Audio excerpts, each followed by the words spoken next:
There are certain foods that you absolutely must avoid if you want to get off PPIs and prevent acid reflux. Now, these foods may seem benign at first, but they're wreaking havoc on your digestive system and keeping you on that perpetual PPI hamster wheel. Hello friends, in this video I'm going to share with you 7 of the foods that you must absolutely avoid if you want to prevent acid reflux, improve your digestion, as well as your overall gut health.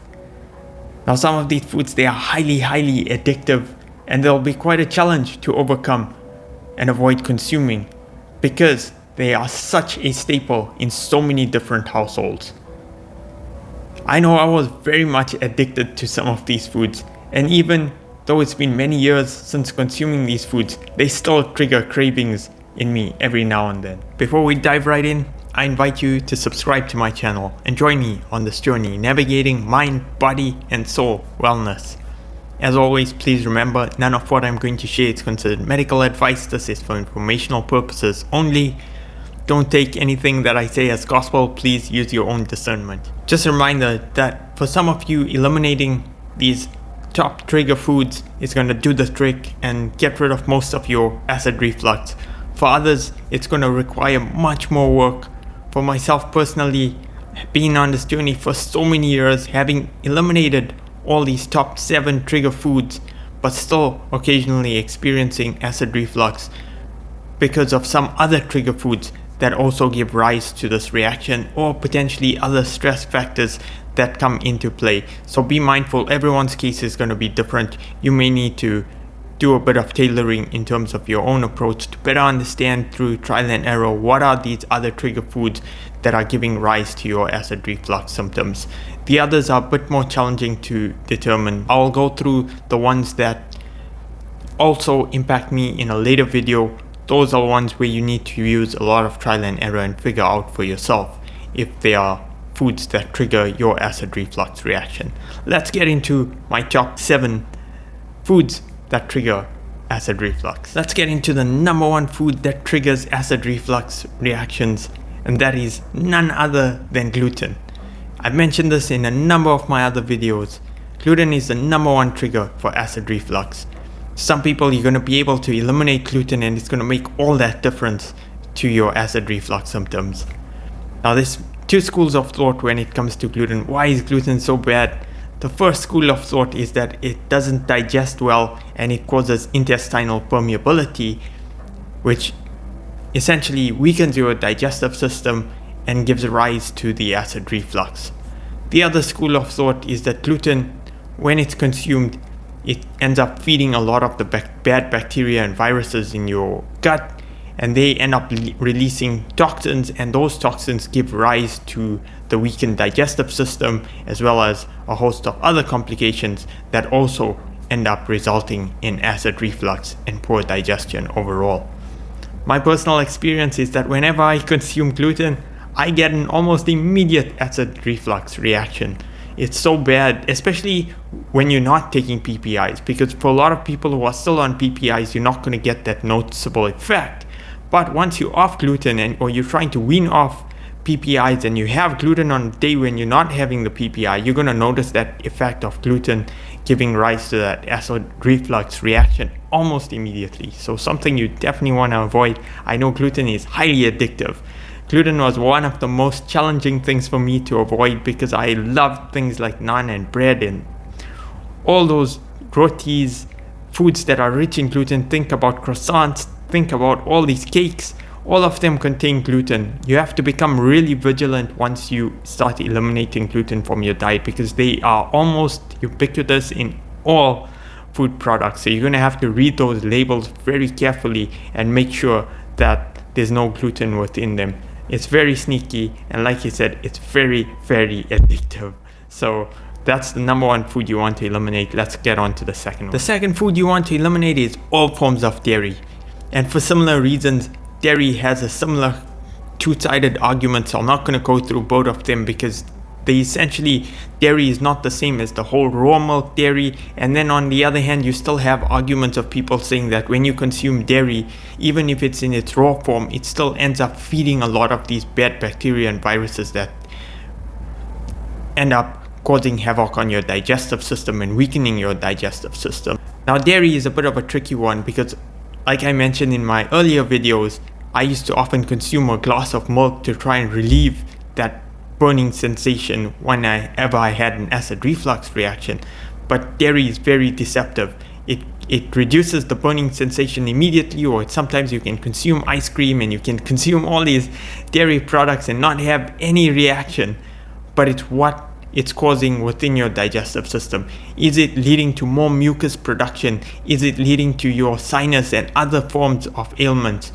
Because I used to think that kefir was good at a time because I never used to get immediate reactions from consuming things like kefir or yogurt. But in essence, what really happening is it ends up feeding a lot of these bad bacteria, viruses in our body, and that ends up leading to a lot of mucus buildup. And oftentimes, if you're not on PPIs, you'll also notice that give it a while longer, when dairy does digest, it often does result in a reflux reaction. So dairy is also one of the major causative factors of a poor digestive system, which is why a lot of people are starting to eliminate dairy and try and move on to the lactose-free bandwagon. Now, I don't advocate for lactose-free. I'm saying go off dairy entirely, because if it does feed bad bacteria that weakens your digestive system, it's definitely something you don't want.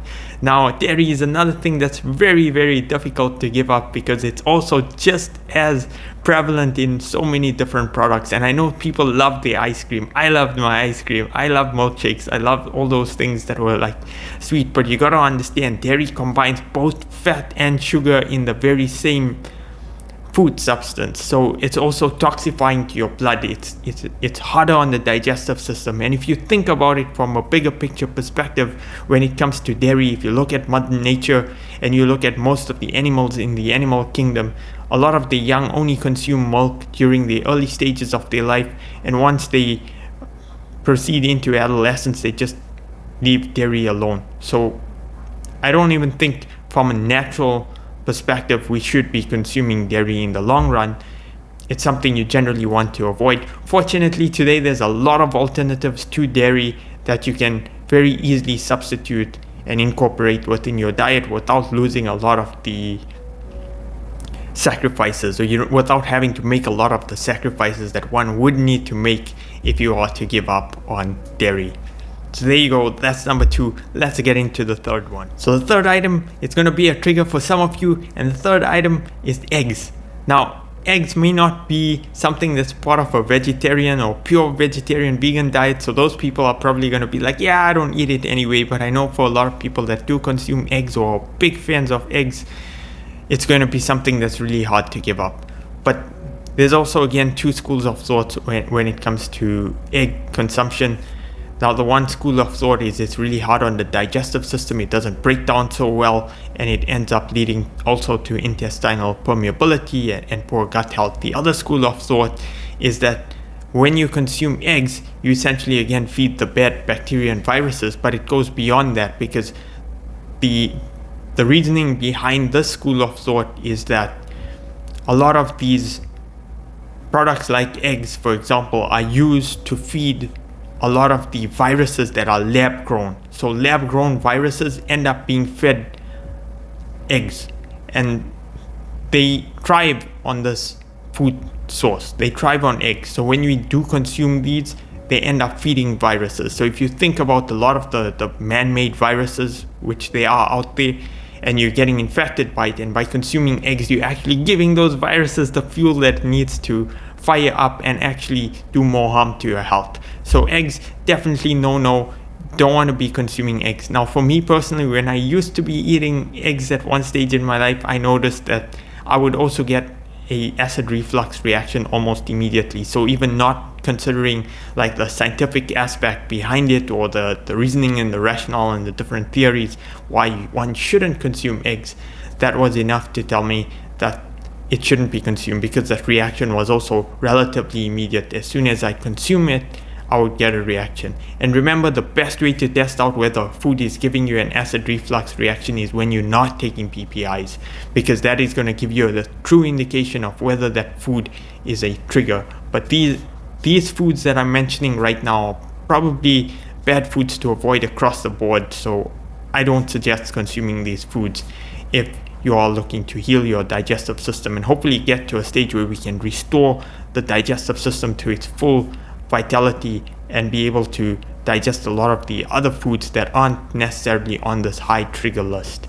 Item number 4, all you alcoholics, all you caffeine drinkers, coffee drinkers, you're gonna hate me for this one, because number 4 is alcohol and anything that is caffeinated beverage. So think about coffee, think about things that have high caffeine content.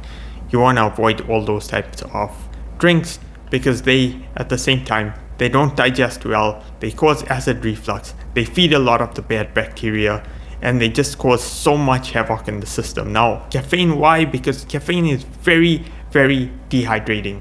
And with acid reflux, you don't want to dehydrate your organs, you don't want to dehydrate your body, you don't want things to suck liquid out there because that brings about a more acidic environment. So you want to generally avoid these foods that give rise to more of the bad acids in your body.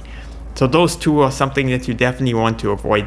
Alcohol wasn't too much of a problem giving up for me, but definitely coffee was one of them, which was a bit of a challenge initially because a lot of people rely on coffee as a stimulant to power them through the day. But the right way is to try and get to a state of living where you are living without stimulants to have to power you up every day, because stimulants eventually they'll wear out and they'll kick you back in the ass. I know they've done that with me. It wears out and you don't get that stimulative effect from a lot of these foods, and then it ends up wreaking more havoc on your health. So those types of foods you also want to eliminate. Initially, you're going to have probably, if you've been an avid coffee drinker and someone who relies on it to power you through that day, then this is going to be a challenge to give up, because coffee is something that you've been relying on. So allow yourself that weaning off period to slowly wean off coffee and get to a stage where you can substitute it with things that are much more beneficial to your health. So try and switch out that coffee habit for drinking herbal teas, because herbal teas are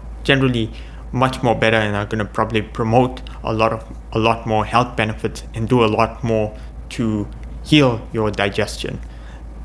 So that was number 4. Let's delve into the next item. Number 5 is a sneaky one, and this is hydrogenated oils. A lot of your hydrogenated oils are found in so many different products, and it's a really hard one. Now, the easy ones are going to be, think of all those lovely fried foods that you love.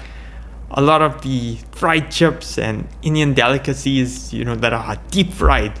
Those are the foods that you want to avoid, because they are so heavily absorbent of those oils that when you consume it, you're putting a lot of quantity of those hydrogenated oils within your body that is going to end up feeding bad bacteria, coagulating your blood, toxifying your blood, weakening your digestive system, and a whole host of other poor health outcomes from consuming those types of foods. So hydrogenated oils, you definitely want to get it out.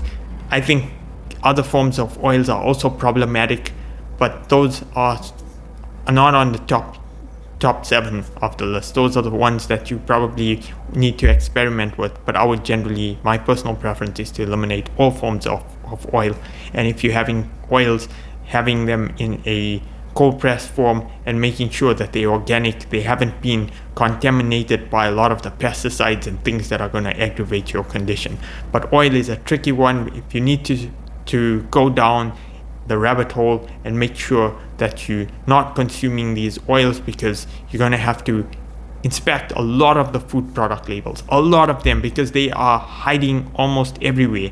Almost all the processed foods that you're consuming have some form of hydrogenated oil or cooking oil in there that's not organic, because the oils that are, even if they're not hydrogenated but they are within a product, they're most likely not going to be organic, they're not going to be cold pressed, and because of that they're either going to be denatured fats or they're going to be contaminated with a lot of pesticides. So another food that you generally want to avoid entirely, and in order to accelerate your healing and eliminate acid reflux.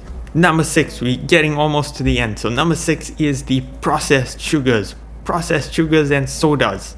Generally want to avoid these foods. Now, processed sugars, I'm thinking about chocolates as well. So I'll put all of those items in the processed sugar list. I'm talking about the unnatural sugars, not the raw form sugars that you get from consuming fruits and certain vegetables that have sugar content. These are your processed sugars, a lot of packaged products, even bread. If you think about it, bread has a lot of processed sugar in it, and generally why you want to avoid those types of food. But the processed sugar ends up feeding also a lot of the bad bacteria in our gut. It also causes a lot of inflammation in our gut, and that inflammation gives rise to a lot of the poor digestion and acid reflux that we experience. Now with me personally, if I consume sodas or processed sugar, I get an almost immediate acid reflux reaction, and maybe for a lot of you who are suffering from the same condition, you're getting the same reaction, that acid reflux just rushing through your esophagus every time you consume these foods. So chocolates, things that you may love, you may be addicted to those